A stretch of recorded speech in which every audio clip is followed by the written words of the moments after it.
اسی طرح جو ہماری سرکار ہیں آپ صلی اللہ علیہ وسلم تمام انبیاء سے بعد میں آئے ہیں دنیاوی طور پر۔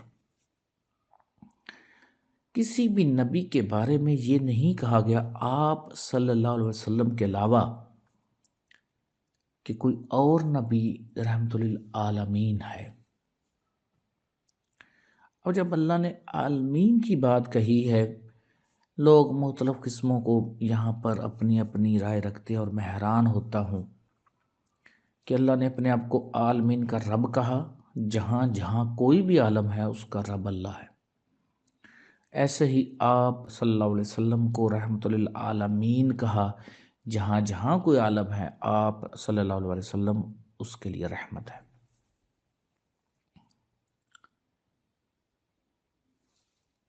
تو آپ صلی اللہ علیہ وسلم پر باحثیت رحمت للعالمین وہ تمام علوم ہی آئے جو پہلے ایک نبی کو ملے، دوسرے کو نہیں ملے۔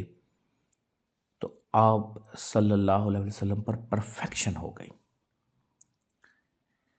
آگے آپ صلی اللہ علیہ وسلم نے جس کو قابل سمجھا اس کو جو علم دیا، جس نے جتنا سمجھنا چاہو تو نے اس کو عطا کیا۔ صحیح بخاری کی حدیث نمبر 120 میں ابو ہریرہ رضی اللہ تعالی عنہ روایت کرتے ہیں کہ مجھے دو علم ملے ہیں، ایک میں نے ظاہر کیا، دوسرا ظاہر نہیں کیا۔ اگر میں ظاہر کر دوں تم لوگ میرا گلا کاٹ دو۔ تو اس کا مطلب یہ ہوا کہ وہ علم اس وقت کے لوگوں کو بھی نہیں ملا۔ میں نے اپنے کتنے ہی لیکچرز میں یہ بات کی، لیکن وہ علم ضرور ہے، اور جن کو ملا ہے ان کو ملا ہے، جن کو نہیں ملا انہیں نہیں ملا۔ اب جب یہی علم آپ صلی اللہ علیہ وسلم سے جو آگے سلاسل بنے ہیں،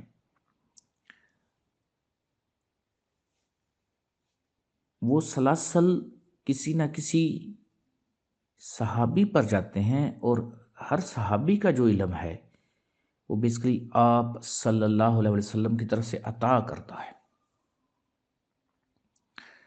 جو ہم تک واقعات پہنچے ہیں اس میں اللہ پاک نے جو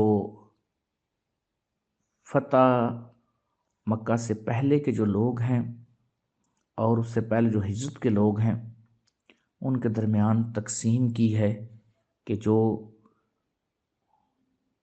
مکہ سے مدینہ ہجرت کر کے گئے سابقون ہیں، اور جو مدینہ کے لوگ ہیں ان میں جو سابقون ہیں جو اسلام قبول کرتے ہیں ان کو اللہ نے فقیہت عطا کی ہے۔ قرآن پاک میں واضح طور پر لکھا ہوا ہے۔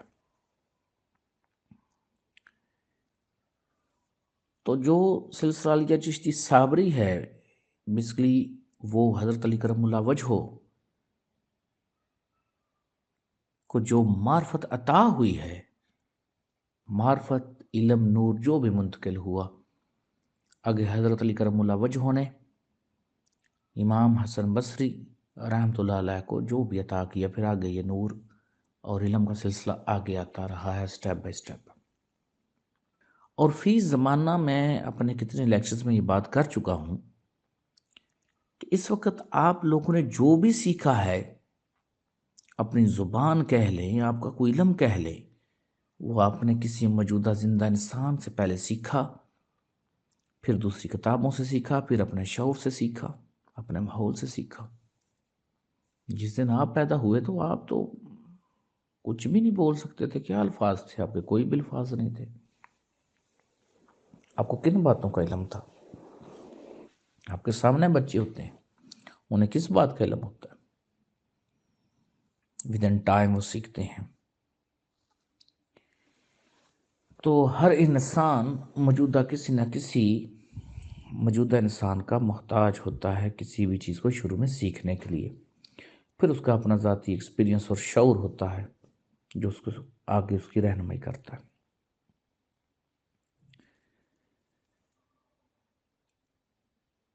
اور میں نے یہ واضح کر چکا ہوں کہ علم دو تھے، اور آپ صلی اللہ علیہ وسلم پر دونوں ہی علوم آئے ہیں۔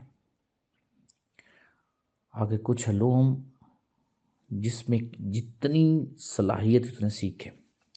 آج ہم جو لوگ بیٹھے ہیں، ہمیں باتیں کرنی بڑی اچھی لگتی ہیں، آسان ہیں،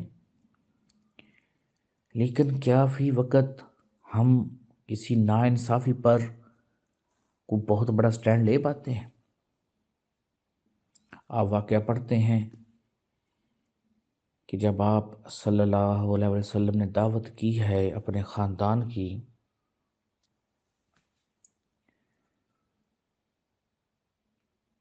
تو جب اپنے قبیلے کے لوگوں سے کہا کہ میں جو علم لے کر آیا ہوں وہ تمہاری بہتری کے لیے، تو کوئی بھی ظاہری طور پر ساتھ نہیں دیتا سوائے چند لوگوں کے، جن میں حضرت علی کرم اللہ وجہ کھڑے ہوتے ہیں، چھوٹے ہیں، محبت ہے، پیار ہے، اور آپ کہتے ہیں کہ میں آپ کا ساتھ دوں گا۔ جذبہ ہے، ایسا جذبہ جس کی کوئی دنیاوی قیمت ادا نہیں کی جا سکتی ہے۔ ایسے ہی آپ ہجرت کی رات میں پڑھتے ہیں کہ آپ صلی اللہ علیہ وسلم اپنا بستر حضرت علی کرم اللہ وجہ کو دیتے ہیں، اور کتنے دل گردے کا کام ہے، کتنی بہادری کا کام ہے کہ جانتے ہوئے بھی کہ مجھ پر اٹیک ہوگا اور لوگ پتہ نہیں کیا کریں گے، لیٹ رہے ہیں۔ ایسے ہی دوسرے صحابہ کرام کی اپنی اپنی کوششیں، کاروائیاں ہیں، محنتیں ہیں، اسلام کے لیے ان کی کوشش ہے۔ تو جب یہ علم آپ صلی اللہ علیہ وسلم سے آگے صحابہ کرام کو منتقل ہوا اور آگے آگے یہ علم آیا ہے، اب جو پرفیکشن والی کتاب ہے وہ قرآن پاک ہے۔ یہاں جو مختلف قسم کے لوگ نظریات رکھتے ہیں، کتنے لوگ عجیب و قسم کے جو ہیں شکوک و شبہات کرتے ہیں، جی یہ بات ہمیں کسی صحابی کی لکھی ہوئی دکھائے۔ حیران کن بات ہے، جب قرآن پاک میں کوئی بھی ایکٹ آیا ہے، جو کوئی بھی حکم آیا ہے، تو ڈیفینیٹلی بات ہے کہ وہ آپ صلی اللہ علیہ وسلم نے بھی فالو کیا اور آگے تمام صحابہ کرام نے بھی فالو کیا۔ اور ہمارے ہاں ایک اور بڑا مسئلہ ہے کہ ہم دلیل کی بجائے بحث و تکرار کرتے ہیں، اور وہ بھی اس وجہ سے کہ ہم جانتے ہیں کہ محسن تقویم سے فلسافلین ہو چکے ہیں۔ یہ تو ایک اور ٹاپک بن جائے گا، ایک اور گفتگو ہو جائے گی کہ احسن تقویم کیا ہے، فلسافلین کیا ہے، لیکن کیونکہ ابھی ہمارا وہ موضوع بحث نہیں ہے تو ہم ذرا اپنے ٹاپک کو ذرا مختصر رکھیں گے تاکہ بات واضح ہو سکے۔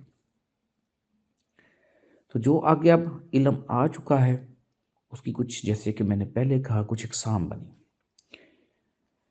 ایک وہ حقیقی وارثان علم جنہوں نے آپ صلی اللہ علیہ وسلم کا علم آگے صحابی کو ملا، صحابی سے اگلے کو نیکسٹ حقیقی طور پر علم لیتے رہے ہیں اور پرفیکشن میں علم لیا۔ ان لوگوں کا علم اور معرفت پرفیکشن میں ہے، جس میں قطعاً کوئی غلطی نہیں ہے۔ ان لوگوں کا نہ کہیں سلسلہ ٹوٹتا ہے، نہ کہیں سند ٹوٹتی ہے۔